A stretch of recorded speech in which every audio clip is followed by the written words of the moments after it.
Learn English through story. The hidden seduction of love. There was a man named Ethan who lived in the heart of a bustling metropolis, surrounded by people yet always feeling alone. He was successful, charming, and well liked by everyone in his social circle, yet he struggled to find true love. His life was full of glamorous parties, expensive dinners, and meaningless relationships, but deep inside, he yearned for something more, a connection that was genuine, a love that would fill the void inside him.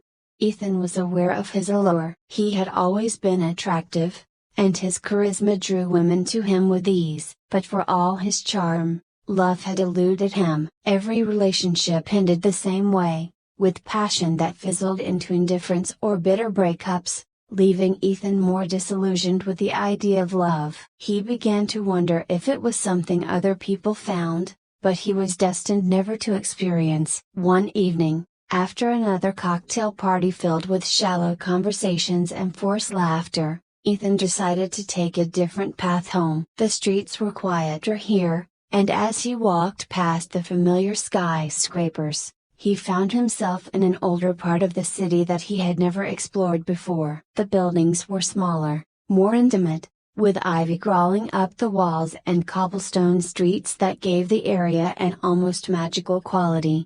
As he turned a corner, his eyes were drawn to a small, unassuming cafe.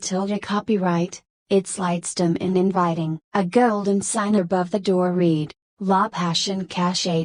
Copyright The Hidden Passion. Something about the name intrigued him, and on impulse, he walked in. The scent of fresh coffee and baked pastries welcomed him as he entered, and the warmth of the cafe.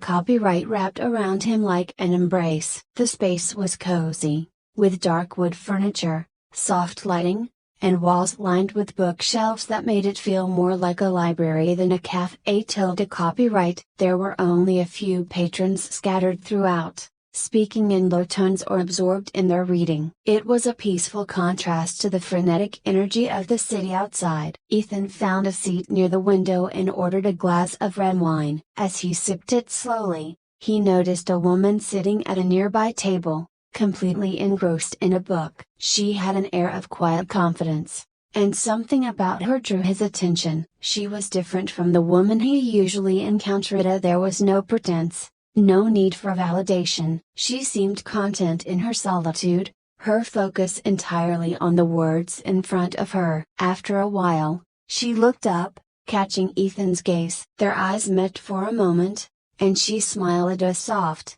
knowing smile that made Ethan's heart skip a beat. He felt an urge to speak to her, but something in her demeanor suggested that she wasn't easily swayed by charm alone. Summoning his courage, Ethan approached her table. That must be a fascinating book, he said, gesturing to the novel in her hands. I've never seen someone so absorbed in a story. She looked up at him again, her dark eyes meeting his with a steady, almost unsettling gaze. It is, she replied, her voice smooth and composed. It's about love, but not the kind you usually find in stories. Ethan raised an eyebrow, intrigued. What kind of love is that? She closed the book and looked at him thoughtfully. The kind that's hidden, beneath the surface. The kind that seduces you quietly, without you even realizing it until it's too late. Ethan was taken aback by her words. He had never thought of love in that way. To him, love had always been something bold and immediate. Either you felt it or you didn't. Isn't love supposed to be obvious?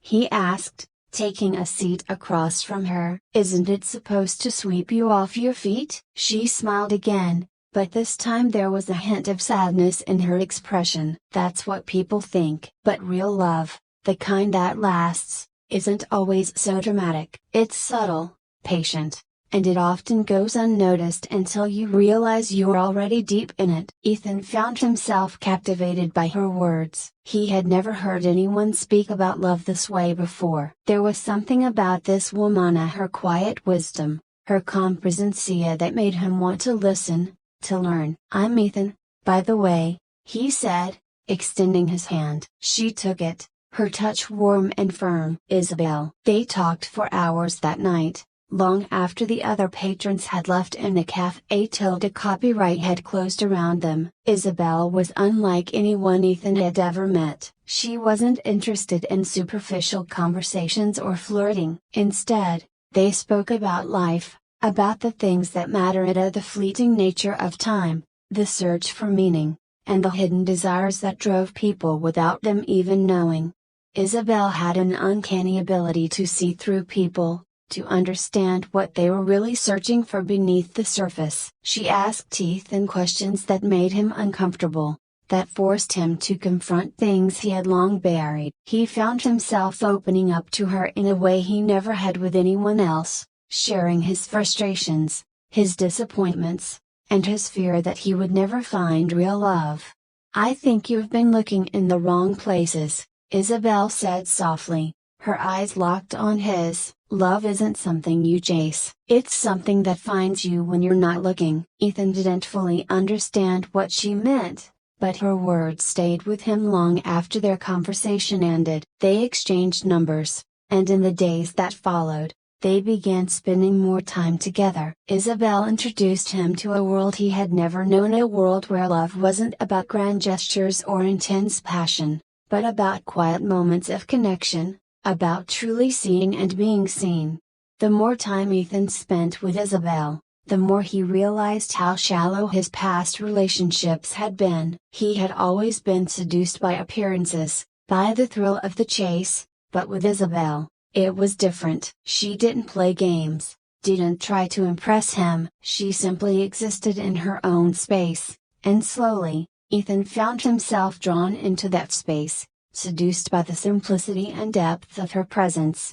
But as their relationship deepened, Ethan began to feel uneasy. He had always been in control when it came to love, always the one who decided when to start and when to end a relationship. But with Isabel, he felt something slipping, as something he couldn't quite grasp. There was a mystery to her, a part of her that remained closed off. No matter how close they became, it was as if she had given him just enough to keep him wanting more, but not enough to truly understand her. One evening, as they sat in the same cafe tilde copyright where they had first met, Ethan decided to confront her. "There's something you're not telling me," he said, his voice steady but filled with an undercurrent of frustration. "I feel like I know you, but at the same time, I don't." "You're hiding something." Isabel looked at him, her expression unreadable. For a long moment, she said nothing, and Ethan's heart began to race. He had never been this vulnerable with anyone before,